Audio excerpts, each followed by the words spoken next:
Miguel Delgado. That name was etched into the pendant I'd found in my own house, hidden among my wife's things. I closed the door behind me and just stood there, breathing in the stale silence. The echo of that name inside my head felt louder than the door clicking shut. Sometimes reality hits like a punch you never see coming. The house was dark. She was asleep upstairs, but I couldn't move. My legs felt like lead, my throat dry. All I knew was that everything had shifted in a single moment. I remember the shock most vividly. I'd bought her this exquisite silver necklace for our anniversary, something simple yet elegant, exactly her style. She'd unwrapped it, eyes shining with delight, called me the love of her life, before pressing herself against me in gratitude. At the time, I believed it. I believed every word, every tender look. I never suspected that the matching pendant she'd shown me later wasn't the same one. Yet there it was, a different pendant engraved with a name that wasn't mine. M. Delgado. When I first saw that name, my stomach turned in slow, nauseating circles. My life, my marriage, was suddenly tainted by a secret I couldn't pretend away. I'd placed the false pendant in the back of the closet, telling myself it might be some random gift from an old friend, some bizarre misunderstanding. But that night, I found more clues. A telegram conversation in a group called Girls of the Neighborhood, which she used to coordinate brunches and chat about everyday life. Buried in those chats, though, were messages to a single contact. The language was intimate, the tone painfully familiar. Half of it sounded like the words I once whispered into her ear. The rest made my chest tighten with something between fury and heartbreak. This was how it started for me. Piece by piece, day by day. I'd catch glimpses of her phone lighting up with notifications. I'd see her slip out of our bedroom late at night under the pretense of getting water. Sometimes I'd smell a faint cologne on her, foreign and sharp. And in that same silent fury, I discovered the flash drive I'd given her as a gift for our last anniversary. I assumed she used it to back up photos, maybe old text files from her job. Instead, it held pictures I didn't recognize, places I'd never been with her, and messages that laced her days with a stranger's presence. The name Miguel glowed on my screen with a meaning I hadn't asked for and never wanted to know. I'm James Marshall. I'm 42. I've lived a straightforward life, I thought. Went to college, got a decent sales job, married a woman I adored. We own a modest home in the suburbs of Chicago. Neighbors wave at us on Sunday mornings. We host barbecues in the summer, watch football on weekends. Our life was the definition of normal, with a sprinkling of love that I believed was ours and ours alone. In that house, we built a life, or so I thought, and now I see it was built on a fault line. That night, I lingered in the darkness, half hoping she'd come downstairs, see me standing there, and say something, anything, that would rescue me from the undertow of doubt. But the house remained still. I looked at my reflection in the hallway mirror. My eyes, usually hazel and calm, seemed sunken, wild. I realized I was gripping the doorknob so tightly my knuckles had turned white. I forced myself to let go. Flashback. Our 10th anniversary, just a month ago. She wore a soft, lilac dress that hugged her figure, her blonde hair in loose waves. I presented the necklace in a small velvet box. The tears in her eyes seemed genuine. She reached up, brushed my cheek, and said, "I love you. Forever." I believed her because back then, there was no reason not to. But even then, in that restaurant's candlelit glow, my mind replayed subtle cues I missed. The quick glance at her phone, a fleeting tension in her posture, the slight tremor in her smile whenever the device buzzed from a message she pretended wasn't there. It all makes me wonder if the moment of betrayal started earlier. Maybe it was a single text or an unexpected meeting, or a random flirtation that bloomed. I'll never know exactly how it began. All I know is that by the time I discovered that pendant, by the time I opened that flash drive, it was already a storm ripping through the foundation of my life.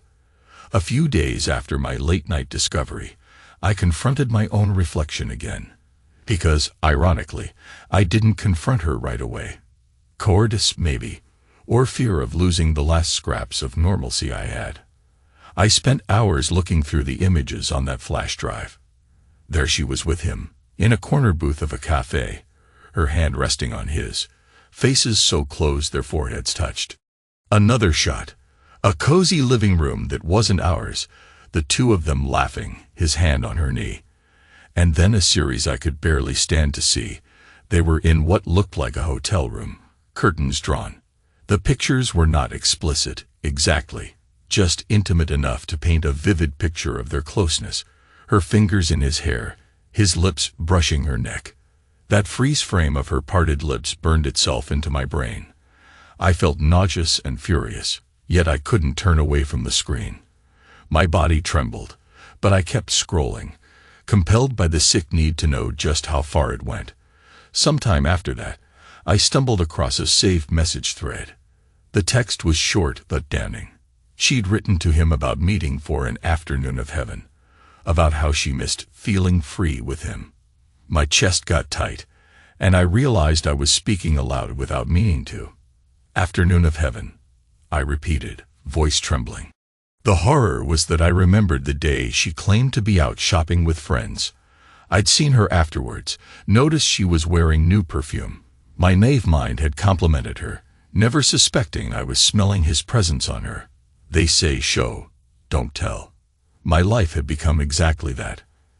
I had proof hammered into me by the images, the messages, the engraved name, her afternoons of heaven with Miguel Delgado.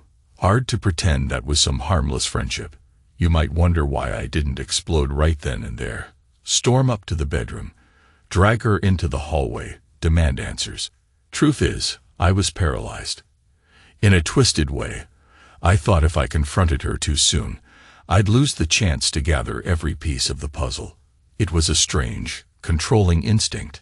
I wanted to see it all, to fully understand the scope of her betrayal before I let her see my rage. I guess that's the salesman in me. Always gather your data, build your case, then strike. The following night, I barely slept. I stared at the ceiling, hearing her breath slow, as she drifted off. Once, she reached out to me in the darkness, her hand brushing my shoulder. I froze, torn between longing and revulsion. The warmth of her skin felt like a lie. She whispered something, half asleep, the same gentle tone she'd used 1,000 times. Part of me wanted to roll over, hold her, pretend everything was normal. But the memory of her in that hotel photo was too strong. I stayed stiff as a statue until she turned away. My own heart hammered so loud I worried it might wake her. A week passed with me in that silent torture. She seemed unaware of my inner turmoil, still affectionate, still calling me love of her life, telling me about her day at work.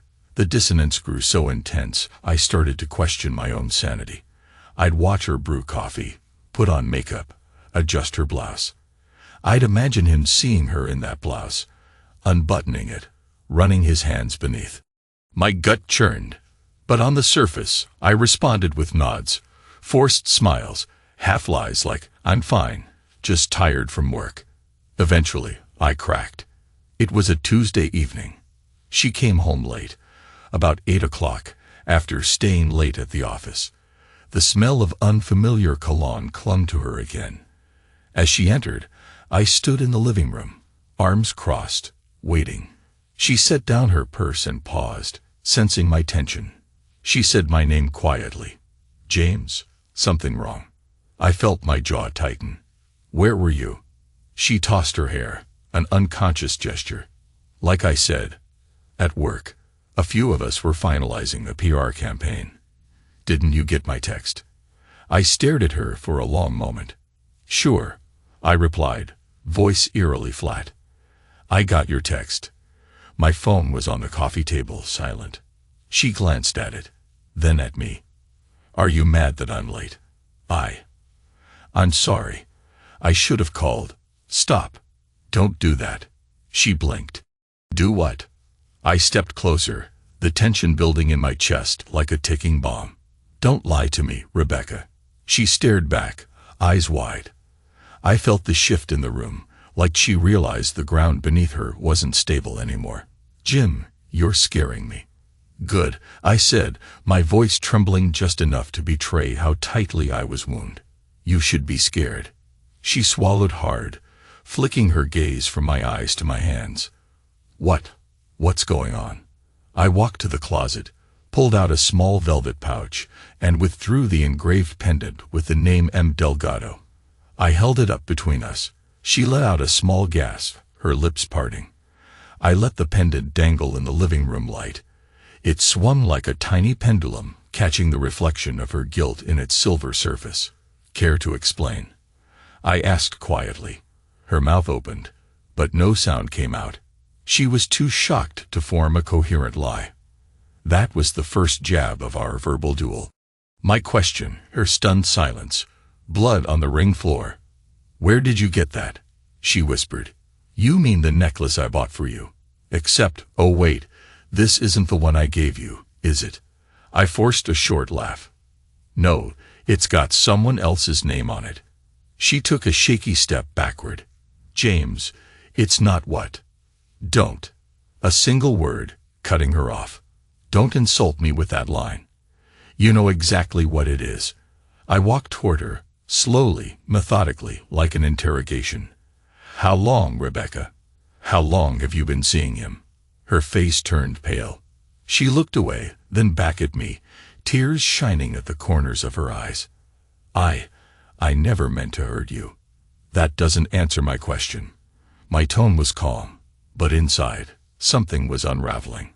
"How long?" She swallowed. "A few months." I closed my eyes for a second, absorbing the blow. "Months," I repeated, my voice low. "Well, you told me you were working late and meeting friends." "Yes." She whispered it like a confession on the stand. "Does he know you have a husband? Does he know about me?" I pressed. She nodded, eyes downcast. He knows. But we never planned for this to happen." "Planned?" "Right." A bitter laugh escaped me. "So it was just a happy accident that you ended up in his bed?" She winced, tears threatening. "Don't say it like that." "Why not?" "It's the truth, isn't it?" I could hear my heartbeat in my ears. "And what about all those pictures? The chats? You saved them." She said nothing, which was all the answer I needed. I turned away, pacing the living room in silence. That was my recollection of a final blow landing. She tried to close the distance, reaching for my arm, but I jerked it away. We stood there like boxers waiting for the bell. My mind flashed with rage, heartbreak, shame. I could feel the weight of everything I'd discovered flooding me at once. Finally, she spoke, voice trembling. "I'm sorry." I stared at her, uncertain whether to laugh or scream. "Sorry," I repeated. That's rich." My voice cracked. "You really think that fixes this?" "No," she whispered. Her tears spilled over, leaving glistening tracks on her cheeks. It happened. I didn't know how to stop." "You could have never started," I said, my voice like steel. Then I threw the pendant on the coffee table. The metallic clang echoed in the room. "This is how little you value us."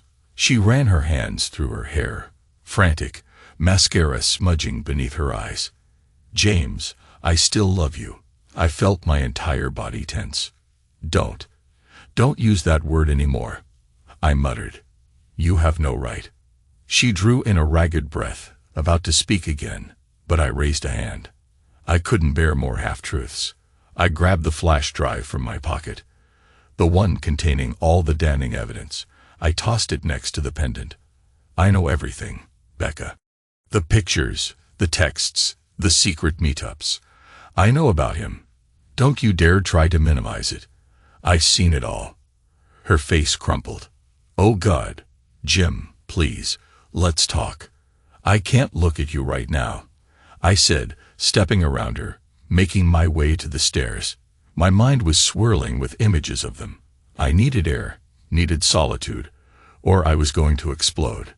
"Just leave me alone." She tried one last time to grab my hand. I snatched it away, barely restraining myself from yelling. Then I climbed the stairs, every footstep echoing like a drumbeat in the quiet house, leaving her weeping in the living room. People ask what heartbreak feels like. For me, it was an implosion, a collapse of everything I'd built inside my mind about our marriage. Over the next few days, I moved through life mechanically. I went to work, pitched software solutions, smiled for clients. At home, I barely spoke. Rebecca hovered in corridors like a ghost, stammering half apologies, trying to find a crack in my wall of silence.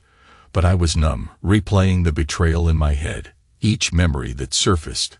Her laugh, her touch, her voice, now stung like a fresh wound. And somewhere deep inside, a voice whispered that maybe I was partly to blame. Maybe I'd missed the signs, taken her for granted. That kind of self-hatred creeps in quickly, devouring what little peace you have left. One evening, I scrolled again through those messages on the flash drive. I'd hidden it away, but it was like a scab I had to pick. The words felt raw, honest, dripping with longing. She told him how he made her feel alive, how being with him reminded her of who she was before all the routines. He'd reply with equally charged phrases, painting a world where they could be free from mundane responsibilities.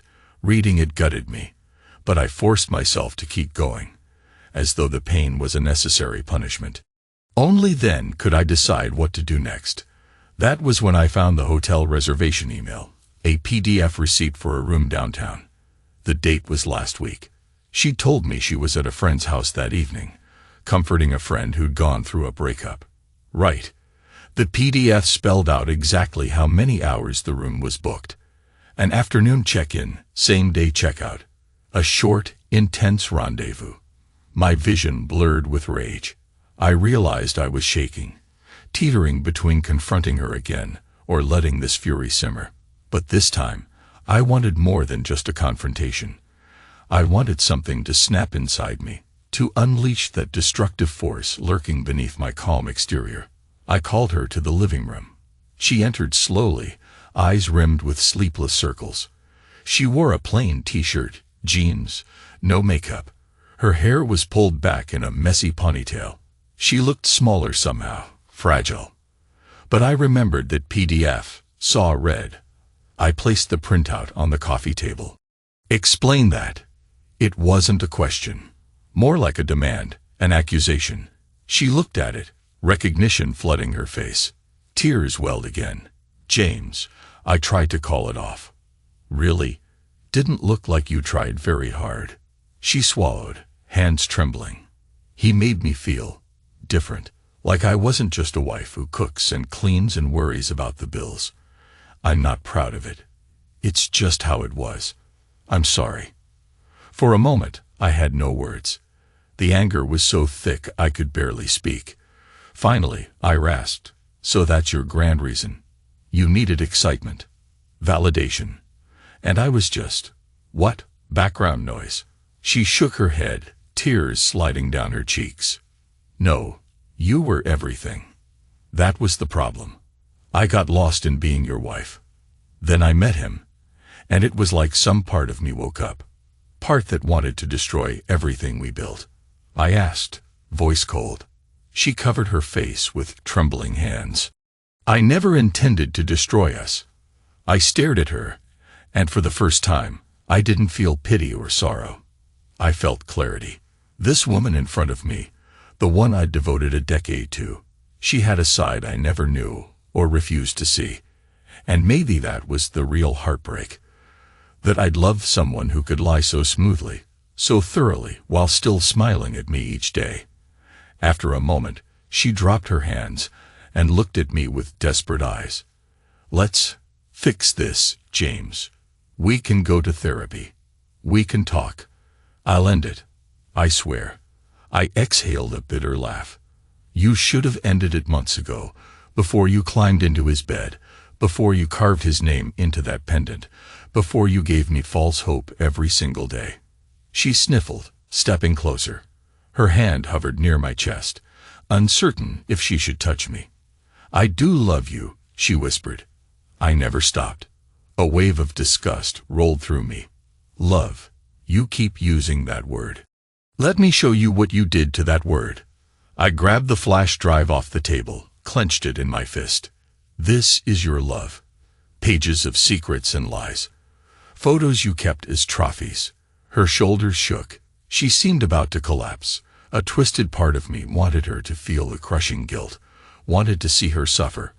But another part remembered how I used to hold her when she cried, how I would drop everything to protect her from pain. That part of me was dying, strangled by betrayal.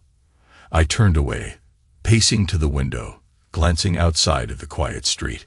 The streetlights cast an orange glow, making everything look surreal. I'm done listening to excuses, I said at last. I deserve better than this. She tried again to approach, but I stepped away. My heart hammered. I knew I was close to snapping. Stay back, I warned, voice low. She froze, tears spilling in silent streams. James, please. I said stay back. The sound that came out of me barely sounded like my own voice. With a trembling nod, she collapsed onto the couch, sobbing into her hands. That was the second or third time I'd walked away from her tears, but I felt no kindness left to offer. I was exhausted, done being her crutch. Up in the bedroom, I stared at the bed we once shared. The sheets, the pillows, everything looked tainted now. My mind conjured images of her in another bed, with him. I clenched my fists, trying to force the images away. Rage surged inside, but so did something else. A raw, hollow ache that felt like grief. Grief for the marriage that was gone. Grief for the man I was before I found that pendant. That night, I sat in the dark, half expecting her to come upstairs and continue the conversation. But she didn't. Maybe she was too afraid or ashamed. Around 2 a.m., I dozed off, haunted by half-sleep nightmares of them. I dreamed I pounded on some hotel door, found them tangled together. In the dream, everything slowed down as I lunged forward, but I never reached them. I woke drenched in sweat, alone. Time blurred. Days slipped by.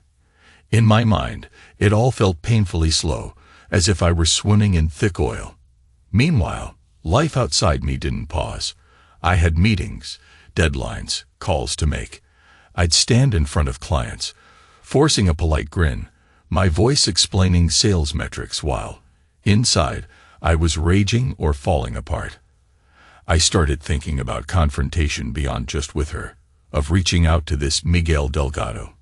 Part of me wanted to look him in the eye, see the man who had undone my life. Another part warned me that I might do something violent, and that once I crossed that line, there'd be no going back. I wasn't sure if I'd remain civilized. During a restless night, I found myself browsing social media. A quick search led me to his profile, a graphic designer from California, newly based in Chicago. Photos of him smiling by Lake Michigan, at art shows, or with groups of friends. On the surface, he looked like any other young professional. But I spotted a familiar face in a few shots. Rebecca, leaning into him, a casual arm around his waist. The captions were vague but suggestive.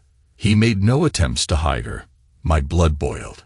He had the nerve to parade her around in public, as if he owned her. Rage coiled around my gut. The next morning, I drove downtown.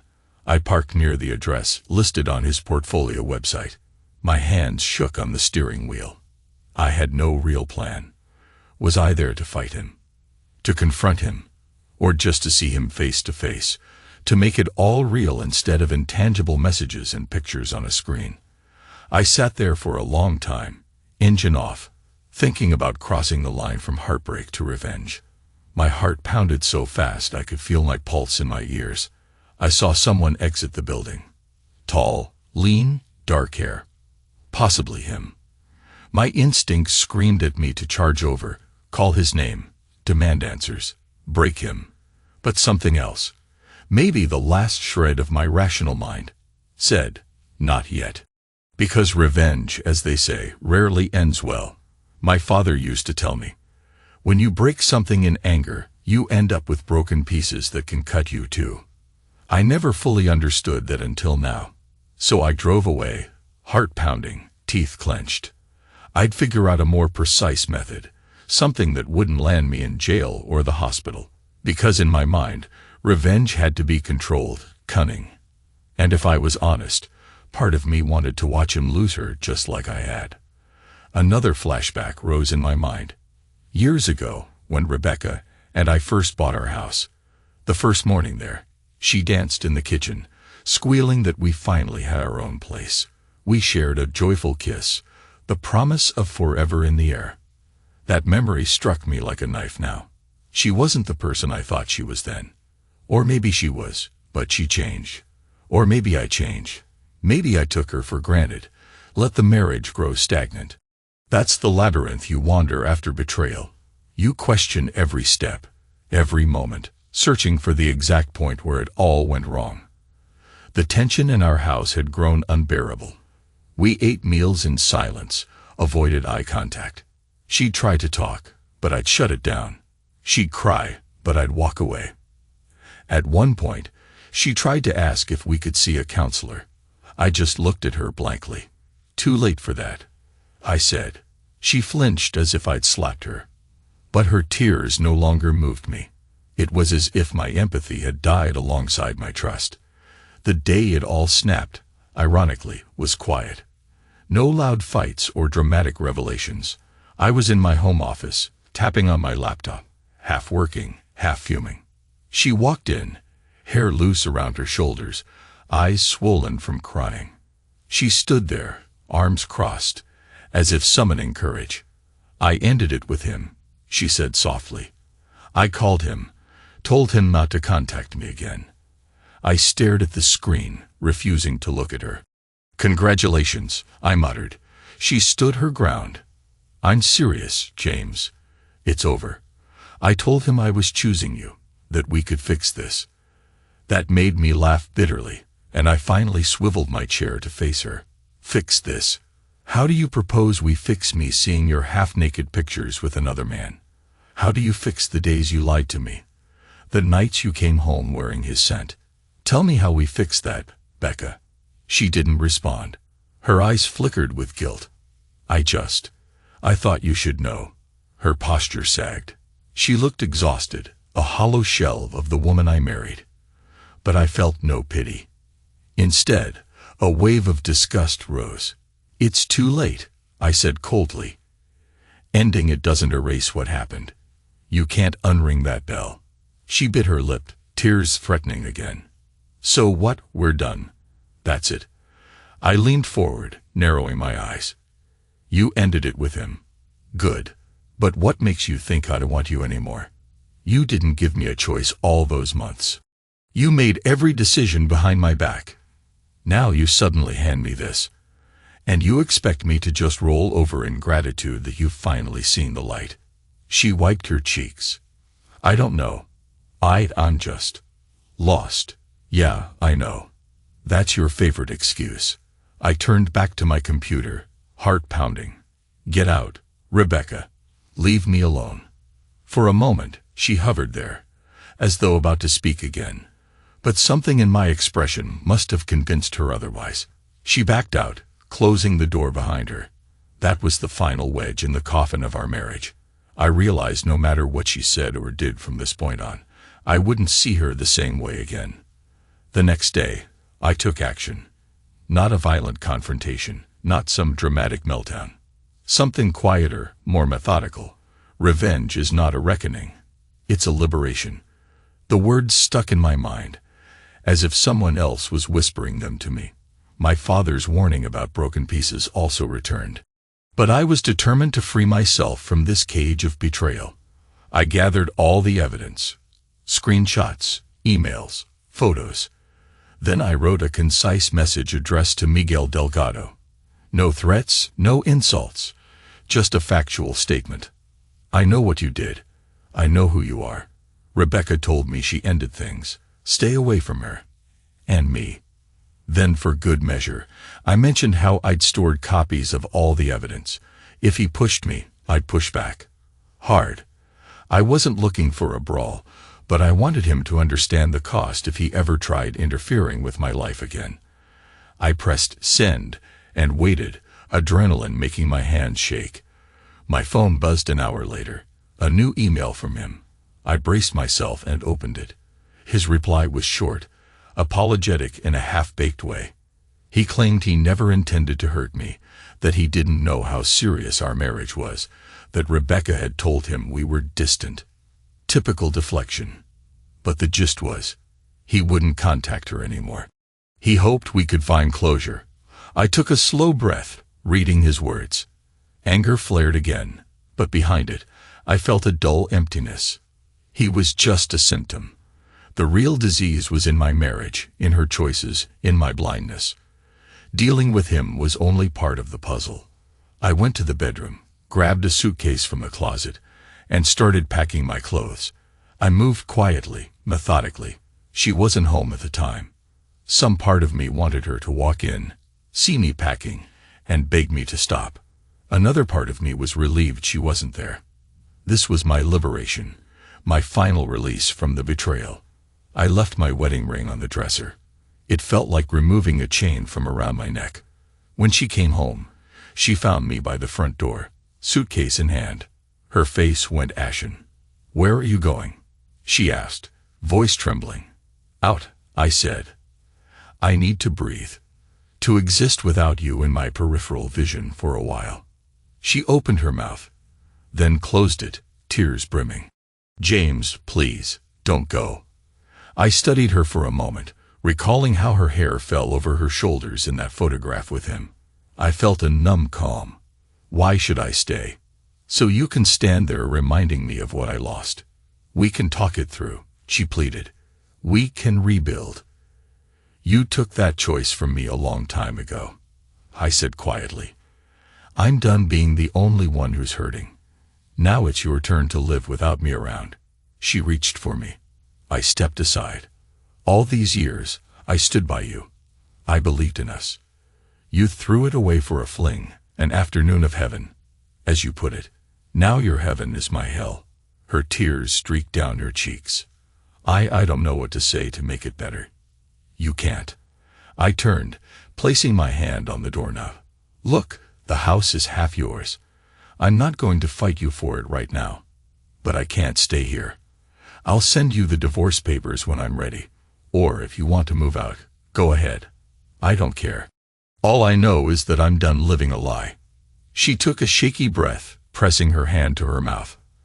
I felt a pang in my chest, but it wasn't pity. It was the echo of what we once had, forever gone. I turned the knob, opened the door. She choked out, "Jim, please, don't leave like this." But I stepped outside into the evening air. The door closed behind me with a soft click. I heard her sob on the other side, but I didn't linger. I walked to my car, refusing to look back. The sky was that dusky purple color that appears right before twilight. I stood there for a second, letting the weight of it all settle on my shoulders. Betrayal is a heavy burden, but once you decide to walk away, it lightens.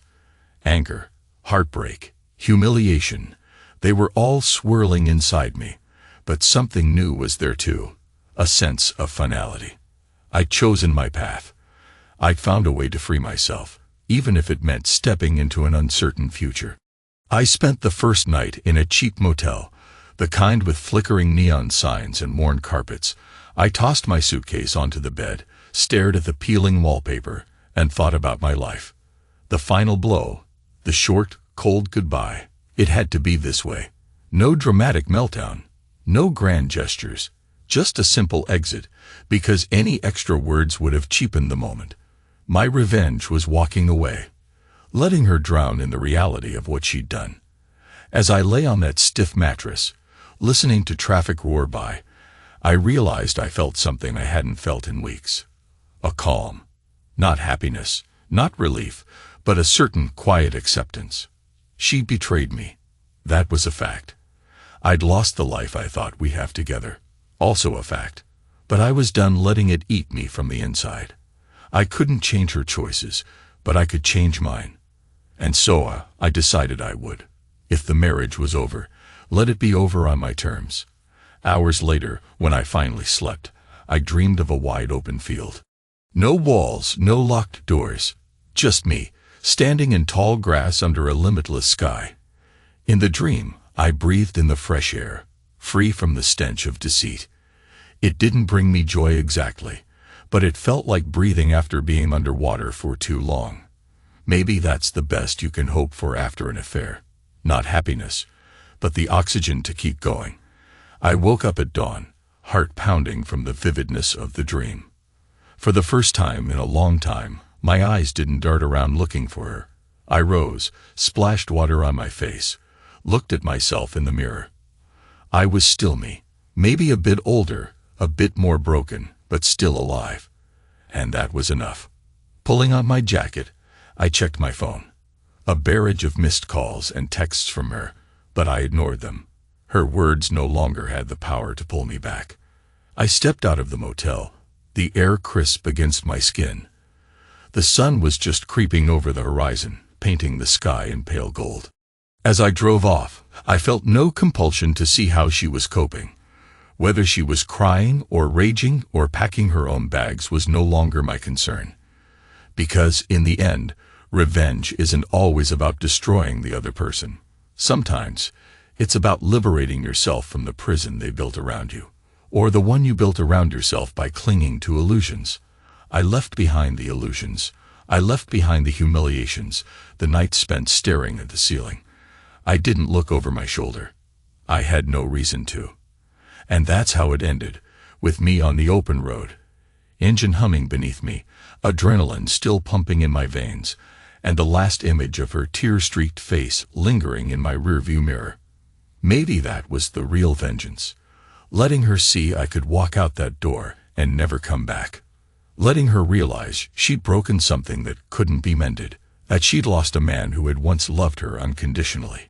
I drove toward an unfamiliar horizon, the ghost of my old life receding behind me, a silent acknowledgement that I was free of her, free of him, free of all of it. For better or worse, I had chosen my path. And in that moment, it felt like enough.